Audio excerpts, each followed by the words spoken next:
All right, everyone, what we've done so far is static routing. Now let's move on to nested routing. But before that, let's look at an important detail.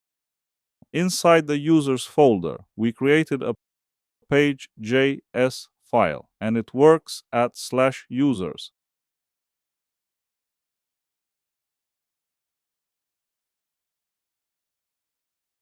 Now let's say I create another file like John.js and define a component inside it. If I refresh the page, nothing changes because in Next.js, only page.js is used for routing. Other JavaScript files are not considered as routes.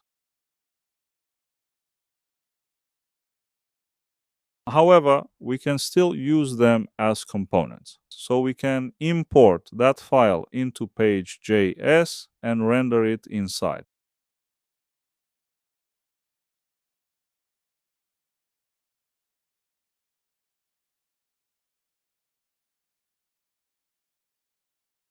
Once we do that, it appears on the screen.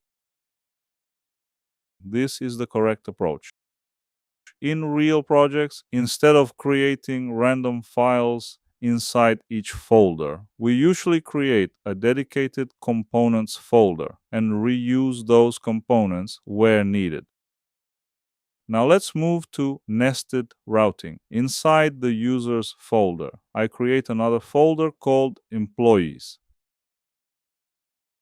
Then inside it, I add a page.js file and create a component. Now, how do we access this route?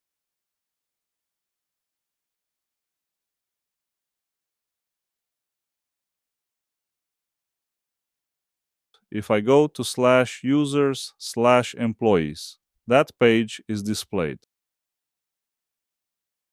But if I try to go directly to /employees,